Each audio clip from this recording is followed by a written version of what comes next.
यह कहानी है दो मेढकों की, जिसमें एक पतला था और दूसरा मोटा। दोनों जंगल के एक छोटे से तालाब में साथ रहा करते थे। बचपन के दोस्त थे दोनों, साथ में ही खेलते कूदते बड़े हुए थे। वे दोनों दिन भर तालाब में कूदते उछलते, गप्पे मारते और मस्ती किया करते थे। उन दोनों को ही तालाब के आसपास के इलाकों की नई नई जगहों में जाकर घूमना अच्छा लगता था। एक दिन ऐसे ही साथ में घूमते हुए दोनों जंगल के बाहर एक खेत में पहुंच गए। वहां उन्होंने देखा कि एक ग्वाला अपने गाय से दूध निकाल रहा था।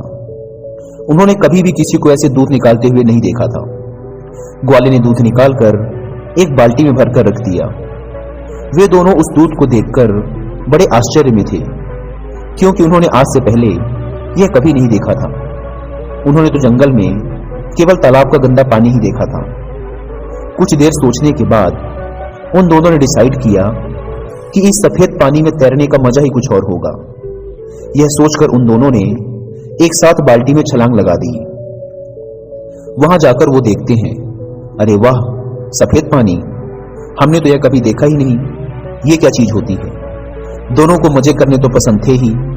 वे दोनों वहीं मस्ती करने लग जाते हैं। वे तैर रहे होते हैं, कभी वो गोता मार रहे होते हैं, वे निकल रहे होते हैं। खूब उछल कूद करने के बाद, पूरे मजे करने के बाद, वो जो मोटा वाला मेढक होता है वो कहता है, चल यार, अब घर जाने का टाइम आ गया, जंगल वापस चलते हैं। वो पतला मेढक भी कहता है, हाँ यार, चल वापस चलते हैं। वे दोनों बाल्टी से बाहर छलांग लगाने की कोशिश करते हैं, पर वो बाल्टी बहुत बड़ी होती है। वे छलांग लगा नहीं पाते। वो दोनों बाल्टी के किनारे जाकर बाल्टी की दीवारों से छलांग लगाने की कोशिश करते हैं, पर वो देखते हैं कि वहां बहुत ज्यादा फिसलन है। फिर जब भी कूदने की कोशिश करते हैं, उनके पैर फिसल जाते हैं। उन्होंने लगातार कई बार प्रयास किया, कभी बाल्टी के बीच से तो कभी बाल्टी के किनारे उनकी दीवारों के सहारे कूदने का, लेकिन दूध की चिकनाहट और उसकी फिसलन की वजह से वे बाल्टी से बाहर नहीं निकल पा रहे थे। अब जो वो पतला वाला मेढक होता है वो मोटे मेढक को बोलता है, भाई देख, निकलना तो है हमें इस बाल्टी से बाहर, इसलिए हमें कोशिश तो करती रहनी पड़ेगी। पर हमने बहुत बार कोशिश करके देख ली, इसलिए मुझे लगता है हम खुद तो इस बाल्टी से बाहर नहीं निकल पाएंगे, क्योंकि यहाँ बहुत ज्यादा फिसलन है। तो हम क्या करते हैं, हम तैरते रहते हैं। अगर हम तैरते रहेंगे तो कोई न कोई आकर हमें बाल्टी से बाहर निकाल ही देगा। मोटा मेढक उस पतले मेढक की बात मान लेता है और दोनों तैरते रहते हैं। 1 घंटा, 2 घंटे, 3 घंटे हो गए, वो तैरते रहते हैं। कोई आकर उन्हें बाल्टी से बाहर नहीं निकालता। अब जो मोटा मेढक होता है वो तैरते तैरते थक जाता है। वो कहता है, भाई, अब मैं और पैर नहीं चला पाऊंगा, कई घंटों से तैरते तैरते मैं थक चुका हूं। वो पतला मेढक कहता है, भाई देख, अगर तू पैर चलाना बंद कर देगा तो तू डूब जाएगा और कुछ देर में सांसें रुक जाएंगी और तू मर जाएगा। अपन को मरना नहीं है भाई, तू पैर चलाता रहे। वो मोटा मेढक थोड़ी देर तक पैर और चलाता है, फिर कहता है, भाई देख, हमने बहुत साथ दिया एक दूसरे का, हम दोनों बचपन के दोस्त हैं, आपस में बहुत मस्ती की, हंसी ठिठोली की, हमेशा साथ रहे। लेकिन मुझे लगता है कि आज ये सब खत्म होने वाला है। आज हो सकता है कि ये मेरी जिंदगी का आखिरी दिन हो। मैं और मेहनत नहीं कर सकता, मैं और पैर नहीं चला सकता, और अब शायद मैं डूबकर मर जाऊंगा। और उस पतले मेढक की आंखों के सामने उसका वह बचपन का दोस्त डूबकर मर जाता है। यह सब देखकर वह पतला मेढक और ज्यादा तेजी से पैर चलाने लगता है। उसके अंदर आग लग जाती है कि अब कैसे भी करके मुझे इस बाल्टी से बाहर निकलना ही है। मुझे हार नहीं माननी, अगर मैंने भी हार मान ली तो मैं भी मर जाऊंगा। उसकी आंखों से आंसू निकल रहे हैं, पर वो और तेज पैर चलाता जा रहा है। लेकिन जैसा कि हम सब जानते हैं कि अगर थोड़ी देर तक दूध को चलाया जाए तो उसमें से मक्खन बाहर आने लग जाता है। और बिल्कुल ऐसा ही हुआ, क्योंकि बहुत घंटों से वो दोनों मेढक उस दूध में पैर चला रहे होते हैं, इसलिए उस दूध से मक्खन बाहर आने लग जाता है। साथ ही कुछ घंटों से रखे रहने की वजह से दूध कुछ जमने भी लगता है, दही जैसा सेप लेने लग जाता है। दूध के जमने और मक्खन के बाहर आ जाने से मेढक देखता है कि दूध थोड़ा गाढ़ा सा हो गया है। अब वह पहले जैसा चिपचिपा नहीं रहा। वह उस मक्खन के ऊपर बैठकर पूरे जोरों से एक छलांग मारता है और वो बाल्टी के बाहर आ जाता है। बाल्टी से बाहर आने के बाद कुछ देर तक तो उसे समझ ही नहीं आता, कि आज उसके साथ क्या हुआ। उसका सबसे अजीज दोस्त, उसका बचपन का यार, आज वो पहले जैसा चिपचिपा नहीं रहा। वह उस मक्खन के ऊपर बैठकर पूरे जोरों से एक छलांग मारता है और वो बाल्टी के बाहर आ जाता है। बाल्टी से बाहर आने के बाद कुछ देर तक तो उसे समझ ही नहीं आता कि आज उसके साथ क्या हुआ। उसका सबसे अजीज दोस्त, आज उसकी ही आंखों के सामने डूबकर मर गया था। और उसकी मौत क्यों हुई? क्योंकि उसने हार मान ली। अगर वो भी थोड़ी देर तक और पैर चलाता रहता, हार ना मानता, तो आज वो भी जिंदा होता, तो आज वो भी बाहर आ जाता।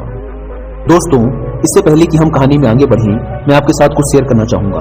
नेवर गिव अप एटीट्यूड, कभी हार ना मानने की आदत, यह कोई ऐसी आदत नहीं है जिसे कोई इंसान अपने साथ लेके पैदा होता है, बल्कि यह तो हमारी मेंटल टफनेस पर डिपेंड करता है, जिसे हम टाइम के साथ डेवलप कर सकते हैं, बहुत से चैलेंजेस फेस करके। लेकिन जैसा कि मैं हमेशा बोलता हूं, कोई भी चीज एकदम से नहीं होती। उसके लिए पहले हमें अपना माइंडसेट डेवलप करना पड़ता है, और माइंडसेट डेवलप करने का सबसे बेस्ट तरीका होता है उस फील्ड की किताबें पढ़ना। अगर आप भी अपने अंदर never give up attitude build up करना चाहते हैं, तो मैं आपको कुकू एफएम पर कुछ ऑडियो बुक रिकमेंड करना चाहूंगा। पहली ऑडियो बुक है द अचीवमेंट हैबिट। एक दूसरी ऑडियो बुक है conceive it, believe it, achieve it by Napoleon Hill. एक बहुत ही शानदार बुक है। और एक तीसरी ऑडियो बुक है जिसे अभी इसी वीक मैंने भी कुकू एफएम पर सुना है, मुझे बहुत पसंद आई और मैं इसे आपको स्ट्रांगली रिकमेंड करना चाहूंगा। वो है success through a positive mental attitude. ये ऑडियो बुक आपको सिखाएगी कि अपनी पॉजिटिव थिंकिंग के दम पर इंसान कुछ भी अचीव कर सकता है। कुकू एफएम इंडिया को one of the best audio listening platform है, जहां पर आप किसी भी लैंग्वेज में ऑडियो बुक सुन सकते हैं। कुकू एफएम के पूरे एक साल का सब्सक्रिप्शन 399 रुपीज का है, लेकिन पहले 250 लोग जो डिस्क्रिप्शन और पिंड कमेंट पर दी गई लिंक से इस ऐप को डाउनलोड करके उसमें हमारा कूपन कोड WI50 यूज करेंगे, तो उन्हें यह पूरे एक साल का सब्सक्रिप्शन सिर्फ 199 रुपीज में मिल जाएगा। लिंक डिस्क्रिप्शन और फर्स्ट कमेंट पर दी हुई है, जाकर डाउनलोड करें। दोस्तों, अब हम अपनी कहानी पर वापस लौटते हैं। वो पतला मेढक बाहर निकलने के बाद जंगल जाता है। जंगल में जाने के कुछ दिनों के बाद वह मेढक एक लेडी मेढक के साथ शादी कर लेता है। शादी के बाद उसके बच्चे होते हैं। वह अपने बच्चों का नाम अपने उस मोटे दोस्त के नाम पे रखता है, और अपने बच्चों को रोज शाम को वह पतला मेढक यही कहानी सुनाता है कि मेरा एक मोटा दोस्त हुआ करता था, जिसके साथ मैं पूरे जंगल में घूमा करता था। हम सुबह से शाम तक खेला करते थे।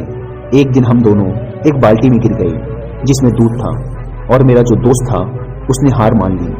क्योंकि उसने हार मान ली, इसलिए वो मारा गया। मैं तुम बच्चों को भी यही सिखाना चाहता हूँ कि जिंदगी में चाहे कुछ भी हो जाए, लेकिन कभी हार मत मानना। अगर तुम लोगों ने हार मान ली, तो तुम्हारा भी वही हश्र होगा जो मेरे दोस्त का हुआ। दोस्तों, इस कहानी से हम सीख सकते हैं कि दूध का दही जरूर बनेगा, लेकिन उसमें वक्त लगता है, और अगर हमने वक्त से पहले हार मान ली, तो हमारा भी वही हाल हो सकता है। हो सकता है हमें जिंदगी में अभी तक वो सब ना मिला हो जो हम चाहते हैं, लेकिन लाइफ में मिलता उन्हें ही है जो कभी हार नहीं मानते। ये भी हो सकता है कि हमें वो सब ना मिले जिसे हम हासिल करना चाहते हैं, लेकिन हमसे ये सुकून कौन छीन पाएगा कि हमने उस चीज को पाने के लिए आखिरी दम तक प्रयास किया। एक बात हमेशा याद रखना दोस्तों, हम हारते तब नहीं जब लोग हमसे कहते हैं कि तू हार गया, बल्कि हम हार तब जाते हैं जब हम